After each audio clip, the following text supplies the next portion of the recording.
You stand in front of the mirror, adjusting your hair for the third time. You step back, look at yourself, then step closer again, noticing the details no one else would even see.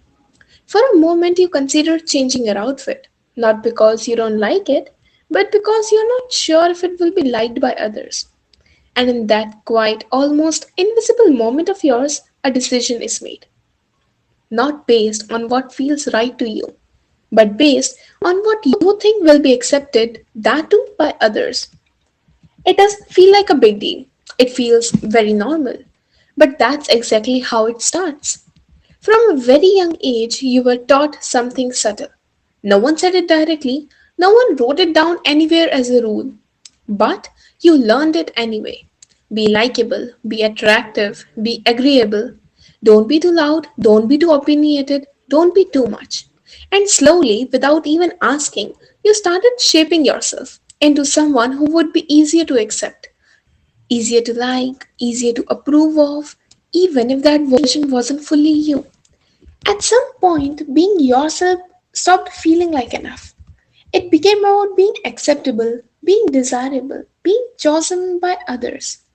And that shift is so quiet that most people don't even realize it has happened with them. You start measuring your worth in the reactions. A compliment can make your entire day feel lighter. A small negative comment can stay in your mind for hours. And sometimes it's not even about what the people say. Actually, it's sometimes about what they don't say. You post something and then you wait. You check it again. You overthink it. You wonder if it is good enough. Maybe you even delete it, not because it wasn't real, but because it didn't feel safe to be seen that way. And that hesitation, that says everything. It shows how deeply you have been trained to seek the permission before simply just being yourself. The more you rely on validation, the more power you give it.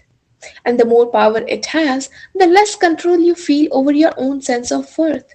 So you start adjusting. You say the things that people will agree with. You act in ways that will feel acceptable. You hold back the parts of yourself that might be judged. And over time, you don't just change your behavior, you have also started losing the clarity of who actually you are. This doesn't just affect how you see yourself, but it also affects what you actually tolerate in your life. You begin to accept the things that don't sit right with you. You ignore the small red flags. You stay quiet when something feels wrong. Not because you don't notice it, but because you have been taught that keeping people matters more than confronting the discomfort. There are more some moments when something feels off. For example, someone says something disrespectful or crosses a line you didn't even know you had, and you feel that instantly. That small tension in your chest, that quiet voice in your mind that says, this doesn't feel right. But instead of listening to it, you question yourself. Maybe I am overthinking it. Maybe it's not a big deal. And just like that, you silence your own instinct. Because somewhere deep down, it's not just about the situation, it's about the fear of not being chosen. But the moment changes begins to change is when you realize something very simple. You were never supposed to be waiting to be chosen. You were supposed to choose. Choose what feels right, choose what respects you, choose what aligns with your values, and most importantly, choose yourself. A lot of the way you see yourself is not even your own perspective. It's something you have learned from the outside. Look at your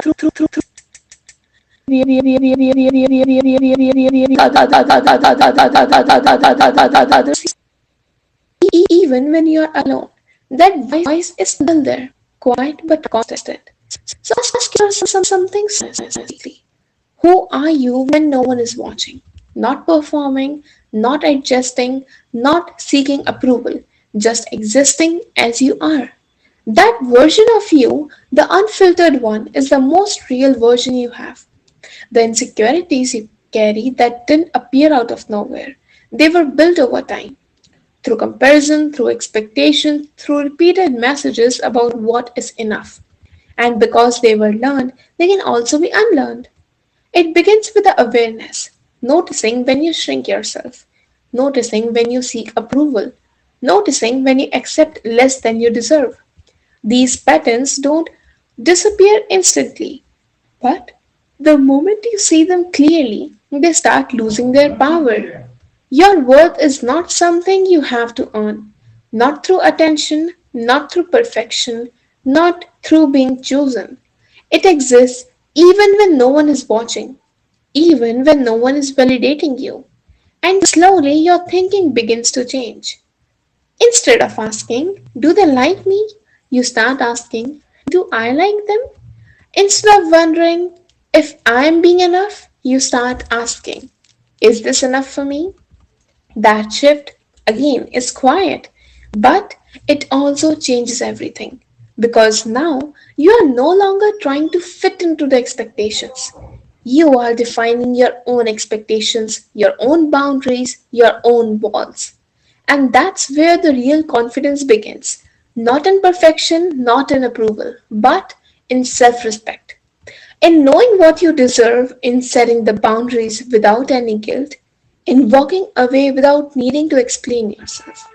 You were never too much. You were just taught to be less. Less visible, less expressive, less yourself. But the moment you stop shrinking, the moment you stop adjusting yourself to fit into the spaces that were never meant for you, you begin to see yourself super clearly. And once you truly see it, you can't go back. Because now you understand the basic difference between being accepted and being real.